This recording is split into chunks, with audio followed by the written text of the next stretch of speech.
Hello, જાગૃત અવાજમાં તમારું સ્વાગત છે. મારું નામ છે ચિંતન અખાણી. કેમ છો બધા? આજે હું સ્પેશિયલી જે લોકો ફર્સ્ટ યરની અંદર છે, જે લોકો સેકન્ડ યરની અંદર છે, સેકન્ડ યરમાં પણ જે લોકો ડિપ્લોમા ટુ ડિગ્રીના સ્ટુડન્ટ હશે એ લોકો માટે, એ બધા માટે એક જબરજસ્ત સ્કોલરશિપ આવી છે જેમાં તમને લેપટોપ પણ મળે છે. તો આ સ્કોલરશિપ કેવી રીતે એપ્લાય કરવાની એ હું તમને સ્ટેપ બાય સ્ટેપ આખી પ્રોસિજર સમજાવવાનો છું, તો તમે લોકો સમજી લેજો. અને પ્રૂફની બેટા વાત કરીએ તો તમને કદાચ ખબર નહીં હોય તો આપણી બીજી એક ચેનલ છે ઇટ્સ મી યામી, જે યામી મેડમ બધી સ્કોલરશિપની ઇન્ફોર્મેશન એ ચેનલ ઉપર આપે છે. એ ચેનલની જે કોમ્યુનિટી પોસ્ટ છે એમાં તમે જઈને ચેક કરજો. અત્યાર સુધી મિનિમમ 250 થી 300 સ્ટુડન્ટ્સને સ્કોલરશિપ મળી છે યામી મેડમના વિડીયોથી ઓલ ઓવર ઇન્ડિયામાં. એમાં રિલાયન્સ સ્કોલરશિપ આવી ગઈ, ટાટા કેપિટલ પંક સ્કોલરશિપ આવી ગઈ, જિંદાલ સ્કોલરશિપ આવી ગઈ, HDFC, ઘણી બધી છે, એમેઝોન, ઇન્ફોસિસ, જેટલી પણ સ્કોલરશિપના વિડીયો યામી મેડમે બનાવ્યા છે અને બધાના પ્રૂફ, કેમ કે અમે લોકો છોકરાઓ પાસેથી પ્રૂફ પણ મંગાવીએ છીએ. તો તમારે લોકોને પણ જો આમાં એપ્લાય કરવું હોય તો તમે લોકો એપ્લાય કરી શકો છો. એકદમ જેન્યુઅન છે, તમારે કોઈ જગ્યાએ ડરવાની જરૂર છે નહીં. અને આગળના પ્રૂફ તમારે જોવા હોય તો ડિસ્ક્રિપ્શન બોક્સમાં હું યામી મેડમની ચેનલ મૂકી દઉં છું, ત્યાં તમે એને કોમ્યુનિટી પોસ્ટમાં જઈને જોઈ શકો છો. ઓકે, હવે બેટા જે આ સ્કોલરશિપ જે છે એની લિંક પણ બેટા હું નીચે ડિસ્ક્રિપ્શન બોક્સમાં મૂકી દઉં છું. આ સ્કોલરશિપ જે છે અગેન બડી ફોર સ્ટડી જે પોર્ટલ છે એની ઉપર આવેલી છે. આ સ્કોલરશિપ ફર્સ્ટ યર અને સેકન્ડ યર એન્જિનિયરિંગ સ્ટુડન્ટ્સ માટે શું છે શું નહીં આપણે ધ્યાનથી સમજીશું. આમાં જે બેટા એપ્લાય કરવાની લાસ્ટ ડેટ જે છે, એપ્લાય કરવાની લાસ્ટ ડેટ 31 જાન્યુઆરી છે. એટલે જો તમારે એપ્લાય કરવું હોય તો એઝ સુન એઝ પોસિબલ તમે લોકો બેટા એપ્લાય કરી દેજો. Open to the students of first year and second year of BE BTech course across India. તમે બેટા ફર્સ્ટ યર એન્જિનિયરિંગમાં હો યા તમે લોકો સેકન્ડ યર એન્જિનિયરિંગમાં હો, તમે લોકો આના માટે એલિજિબલ છો. Okay, applicants must have achieved minimum 70% marks in 12th grade. તમારા 12th સ્ટાન્ડર્ડની અંદર 70%, 70 પર્સન્ટાઇલ કોઈ બી હોય તમે લોકો એપ્લાય કરી શકો છો. બીકોઝ એપ્લાય કરવાનું તો ફ્રી છે, એમાં એપ્લાય કરવાના કોઈ ચાર્જિસ લાગતા નથી. તમારી જે ફેમિલી ઇન્કમ જે છે એ ફેમિલી ઇન્કમ 6 લાખથી ઓછી હોવી જોઈએ. રાઈટ, અહીંયા લખેલું છે ફેમિલી ઇન્કમ બિલો 6 lakhs. શેના માટે છે? જો 50,000 રૂપીઝ ફોર 1 year, એમાં કઈ કઈ વસ્તુ ઇન્ક્લુડ થાય છે? The financial aid can be utilise. તમે આ પૈસા કોના માટે યુઝ કરી શકો?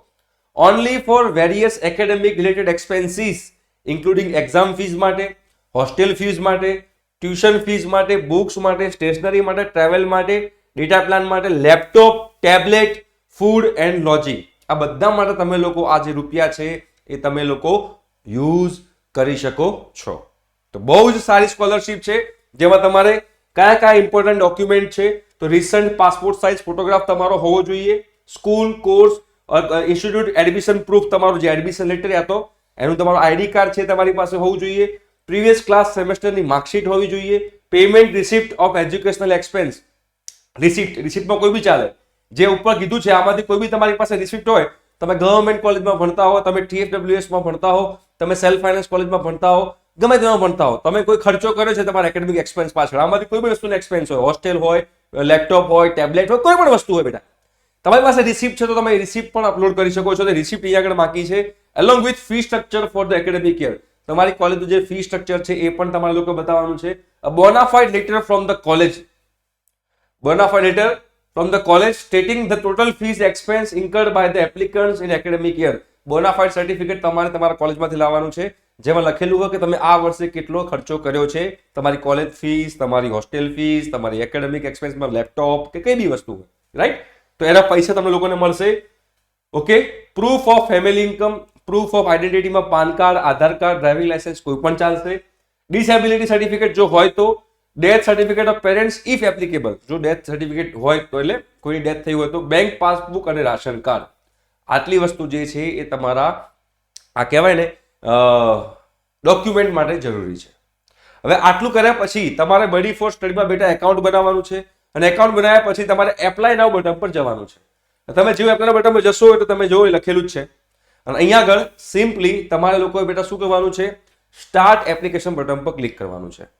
તમે બેટા જેવું સ્ટાર્ટ એપ્લિકેશન બટન પર ક્લિક કરશો ને એટલે આખી એની જે એપ્લિકેશન છે અહીંયા આગળ લખેલી આવશે, બરોબર છે? આ તમે જે બેટા બડી ફોર સ્ટડીમાં એકાઉન્ટ બનાવો છો એમાં તમારે આધાર પણ વેરિફિકેશન થાય છે. 100% જેન્યુઅન વેબસાઇટ છે, એવું નથી કે આ ફેક વેબસાઇટ છે.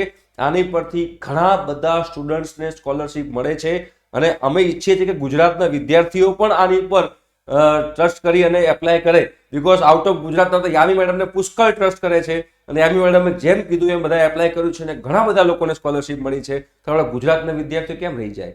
તો મેં યામી મેડમે કોમ્પિટિશન કરી કે યામી મેડમ તમે તમારી ચેનલ પર બનાવો, હું મારી ચેનલ પર બનાવું, જોઈએ ગુજરાતના વિદ્યાર્થીઓને મળે છે કે નથી મળતી. તો એના માટે થઈને હું વિડીયો બનાવું છું. તો આઈ હોપ છો કે જેટલા પણ વિદ્યાર્થીઓ વિડીયો જોઈ રહ્યા છે એપ્લાય કરજો. ભલે MYSY મળતી હોય તો એપ્લાય કરજો યાર. બધું રિજેક્ટ થશે, બીજું કંઈ તો થવાનું નથી, રાઈટ? તો અહીંયા બધી તમારે ભરવાની છે. જો first name, last name, email, તમારો mobile number, date of birth, gender, Aadhaar card. જો મારું આધાર કાર્ડ અહીંયા વેરીફાઈડ છે, મેં પોતે પણ મારું આધાર કાર્ડ અહીંયા વેરીફાઈ કરાયું છે, એટલે ટેન્શન લેવાની કોઈ જરૂર નથી. એન્યુઅલ ફેમિલી ઇન્કમ, બરોબર, તમારું પરમેનન્ટ એડ્રેસ, કોરસ્પોન્ડિંગ એડ્રેસ. પછી અહીંયા તમારી એજ્યુકેશનલ ડિટેલ નાખવાની છે, ફેમિલી મેમ્બર્સની ડિટેલ નાખવાની છે, ડોક્યુમેન્ટ્સ, રેફરન્સ નાખવાના છે. ડોક્યુમેન્ટ્સ એટલે જે તમારા રિક્વાયર્ડ ડોક્યુમેન્ટ છે એ બધા ડોક્યુમેન્ટ બેટા તમારે આની અંદર નાખવાના છે. Okay, references, most important thing, references.